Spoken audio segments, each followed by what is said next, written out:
Boa tarde para você, 5 horas ao vivo para toda a cidade de Campinas pela sua TV e também pelas redes sociais, youtube.com/TV Câmara Campinas e facebook.com/Câmara Campinas.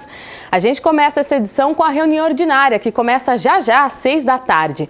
Hoje na pauta tem a votação do projeto Escola Sem Partido, mas um requerimento pede a retirada da urgência da proposta. O pedido foi protocolado pela liderança do governo na última quarta-feira e vai ser votado hoje também. Reunião debate a criação do Conselho Municipal de Cultura da Paz. Transparência e participação pública. A partir desta semana, a população pode participar das audiências da Câmara enviando perguntas pela internet. A próxima acontece já nesta quarta-feira. Governo federal decreta o fim do surto da febre amarela. País enfrentou a pior epidemia da história. Cerimônia homenageia profissionais da educação física. E no esporte, a Ponte Preta foi a capital, não conseguiu a vitória, mas complicou ainda mais a vida do São Paulo.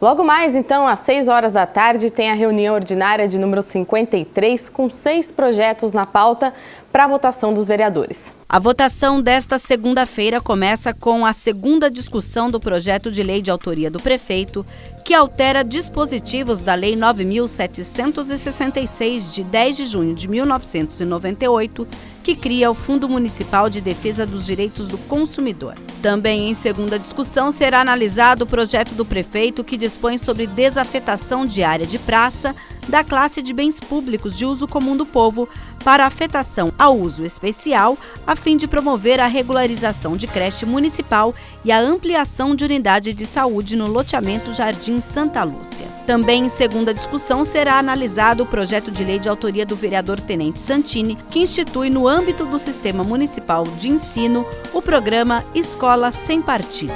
O item 4 da pauta é um projeto de lei de autoria dos vereadores Jorge da Farmácia e Marcos Bernardelli, que denomina a Rua Eduardo Oliveira Antonieto uma via pública do município de Campinas.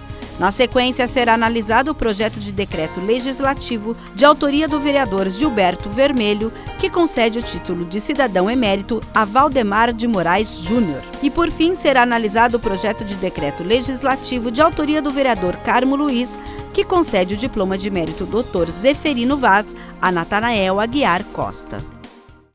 Como você viu aí na pauta, o projeto Escola Sem Partido está para a segunda votação, mas existe um requerimento que pede a retirada da urgência.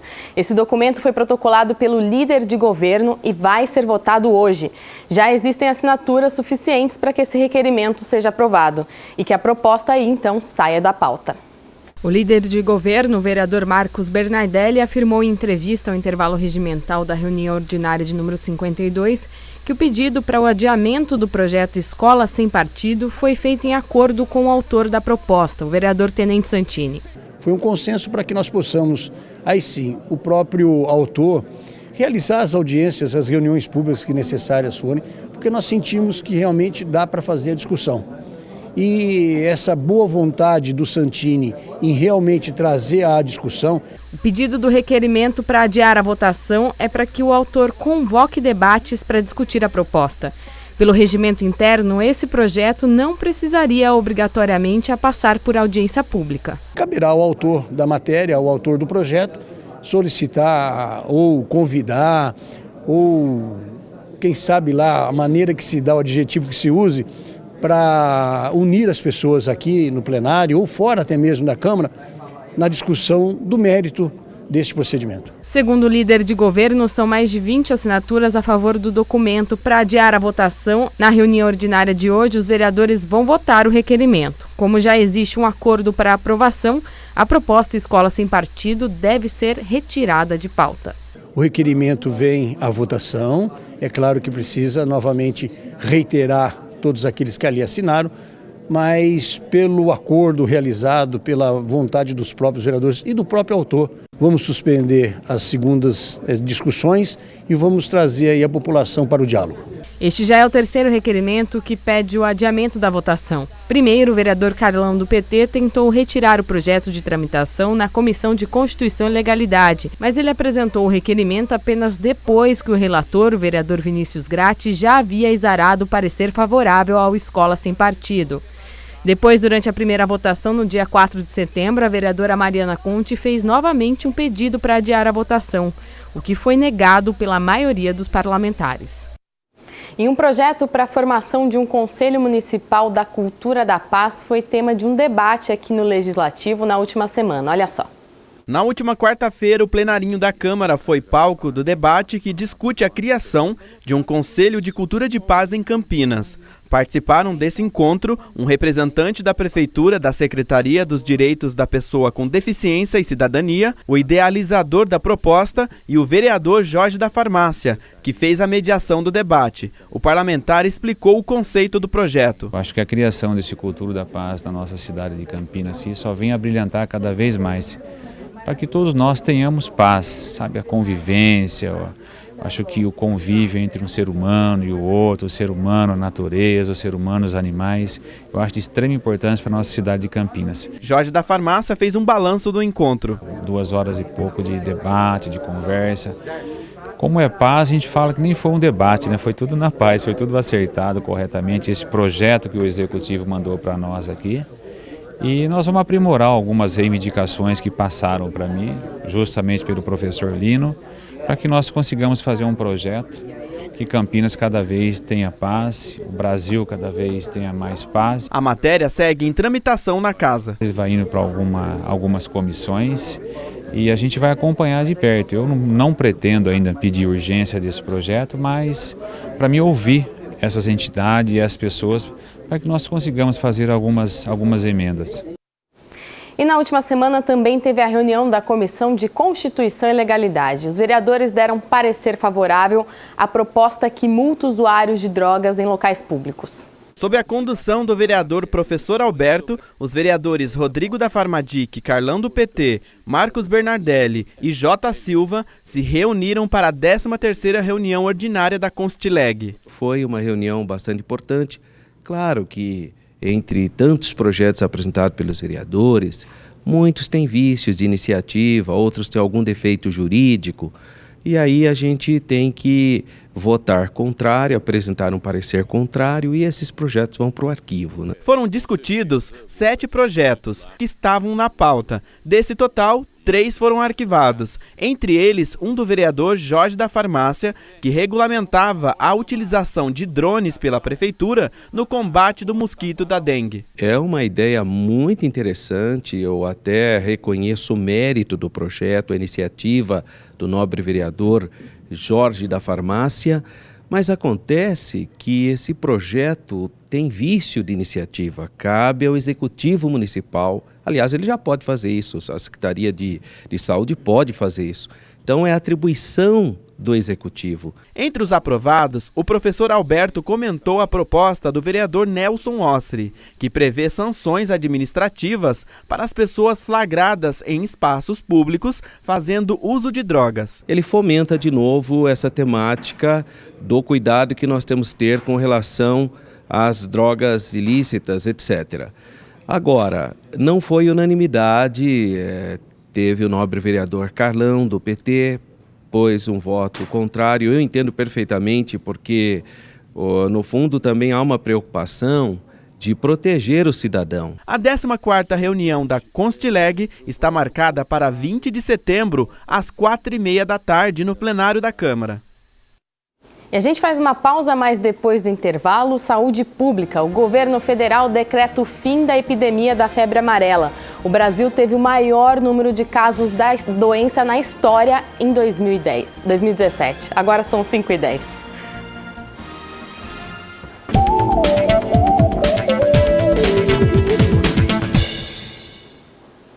Voltamos com o Jornal Câmara Notícias, segunda edição. E olha, vamos falar agora de transparência e participação popular. A partir de hoje, a população de Campinas pode participar das audiências aqui da Câmara, enviando as perguntas pela internet. Com uma alteração no regimento interno da Câmara de Campinas proposta pelo vereador Campos Filho, a população vai poder enviar perguntas pela internet durante a realização de audiências públicas. Essas perguntas vão ser lidas em plenário, respeitando a preferência daqueles que estiverem presentes na reunião ao vivo.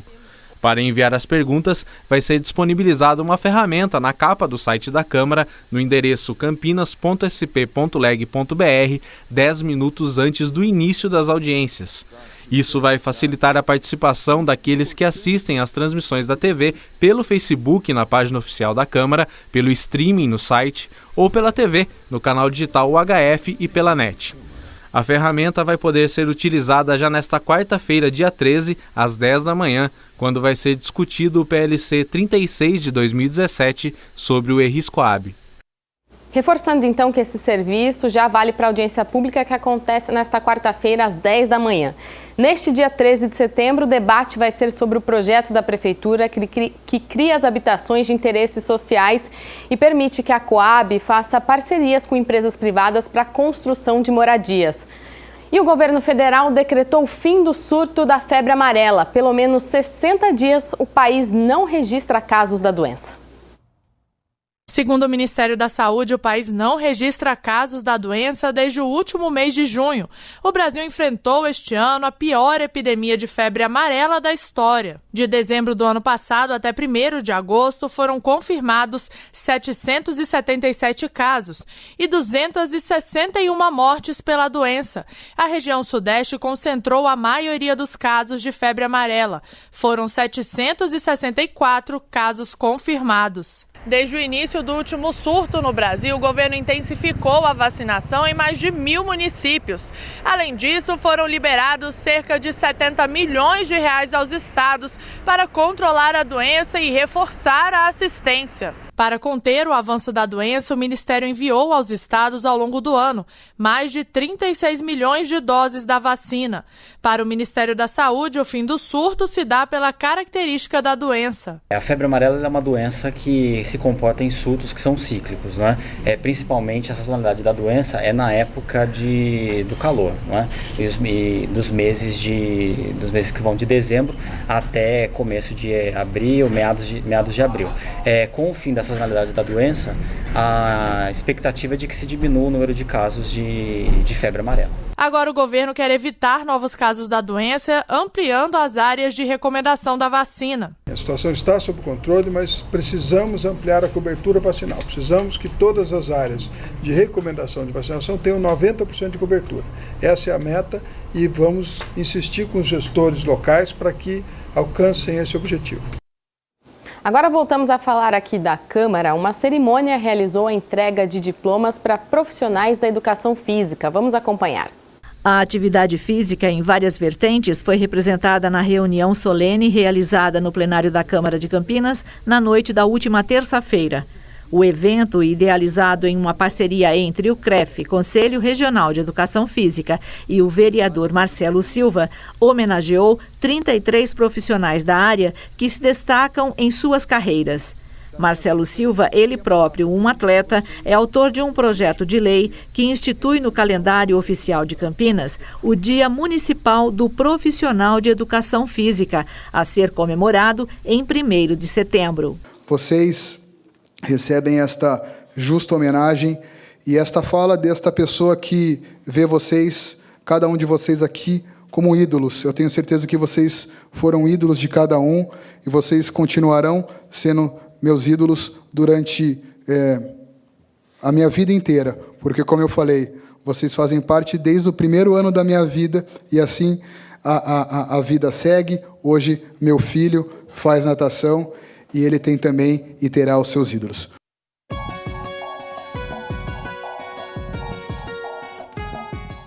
Olha, nada de chuva ainda nesta semana, viu? A massa de ar seco que está na região mantém o tempo firme com sol aqui na cidade. Atenção, o risco de focos de incêndio estão bem altos, então motorista não jogue bituca de cigarro pela janela do carro, né? Amanhã a mínima vai ser de 16 graus e a máxima nesta terça-feira vai chegar aos 32 graus. Os dados são do CEPAGRE da Unicamp.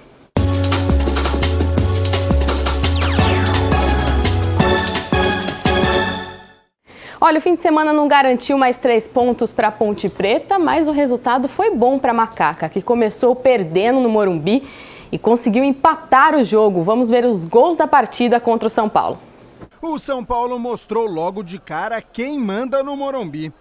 Hernanes, de falta, cobrança magistral, acertou o ângulo esquerdo de Aranha. Que categoria!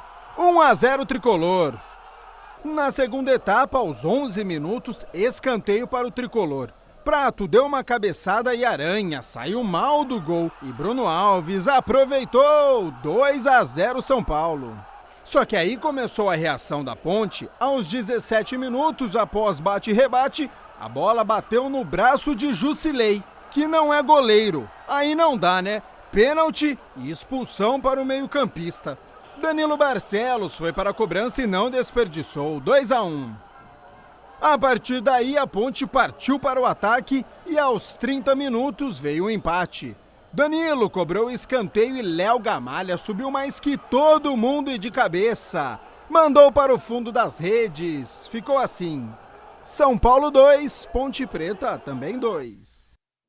Agora a Ponte está em 13º na tabela com 28 pontos no Brasileirão.